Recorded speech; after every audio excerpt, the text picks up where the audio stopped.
ಇವತ್ತು ಒಂದು ದುರ್ಘಟನೆ ನಡೆದೋಗಿದೆ. ಏನು ಅಂತ ಹೇಳಿದರೆ, ಶ್ರೀರಾಮ ಸ್ಕೂಲ್ ಅಂತೇಳಿ ಒಂದು ಪ್ರೈವೇಟು ಸ್ಕೂಲ್, ಅದು ಕಲ್ಲಡ್ಕದಲ್ಲಿರೋಂಥ ಸ್ಕೂಲು. ಬರಿಮಾರು ಹೋಗಿ ಮಕ್ಕಳನ್ನು ಬಿಟ್ಟು ಬರಬೇಕಾದ್ರೆ ವಾಪಸ್ ಬರಬೇಕಾದ್ರೆ ಒಂದು 20 ಮಕ್ಕಳು ಇದ್ವು ಅದರಲ್ಲಿ, ಬಸ್ಸಲ್ಲಿ.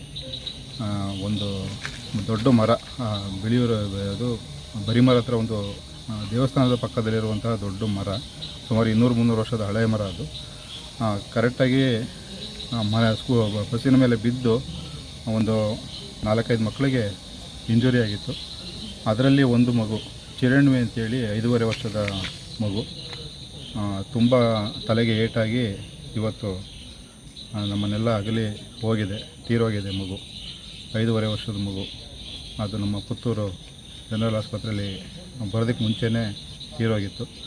ಇನ್ನೂ 2 ಮಕ್ಕಳು ಔಟ್ ಆಫ್ ಡೇಂಜರ್, ಏನು ಪ್ರಾಬ್ಲಮ್ ಇಲ್ಲ. ಅವರು ಆಸ್ಪತ್ರೆಯಲ್ಲಿ ಟ್ರೀಟ್ಮೆಂಟ್ ತೊಗೊಳ್ತಾ ಇದ್ದಾರೆ. ಮತ್ತು ನಮ್ಮ SP ಅವರು ಮತ್ತು ಜಿಲ್ಲಾಧಿಕಾರಿಗಳು ಸ್ಥಳಕ್ಕೆ ಬರ್ತಾ ಇದ್ದಾರೆ. ಅದಕ್ಕೆ ಪ್ರಕೃತಿ ವಿಕೋಪದಿಂದ ಆಗಿರೋಂತಹ ಒಂದು ಘಟನೆ ಇದು. ಅದಕ್ಕೇನು ಸೂಕ್ತ ಪರಿಹಾರ ಕೊಡಬೇಕು ಮತ್ತು ಅವ್ರಿಗೇನು ಅವರ ತಂದೆ ತಾಯಿಗೆ ಏನು ಸಾಂತ್ವನ ಹೇಳಬೇಕು, ಅದನ್ನು ನಮ್ಮ ಜಿಲ್ಲಾಡಳಿತ ಹಾಗೂ ತಾಲೂಕಾಡಳಿತ ಮಾಡುತ್ತೆ.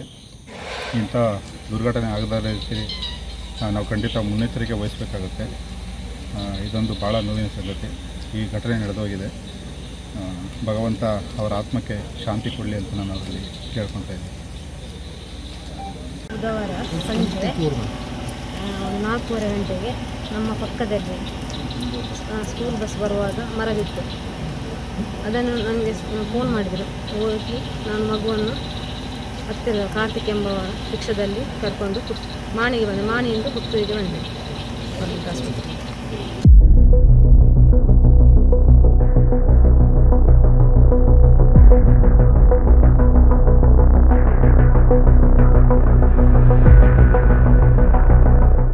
ನಮ್ಮ ಕಾರ್ಯಕ್ರಮಗಳನ್ನು ನೀವು ನೋಡ್ತಾ ಇದ್ರೆ ನಮ್ಮ ಚಾನೆಲ್ ಅನ್ನ ಸಬ್ಸ್ಕ್ರೈಬ್ ಮಾಡಿ, ಪಕ್ಕದ ಬೆಲ್ ಐಕಾನ್ ಒತ್ತಿ ನಮ್ಮನ್ನ ಬೆಂಬಲಿಸಿ. ಹಾಗೆ ನಮ್ಮ ಕಾರ್ಯಕ್ರಮಗಳನ್ನ ಲೈಕ್ ಮಾಡಿ, ಕಮೆಂಟ್ ಮಾಡಿ, ಅದನ್ನ ಬೇರೆಯವರಿಗೂ ವಾಟ್ಸ್ಆಪ್ ಮೂಲಕ ಶೇರ್ ಮಾಡಿ.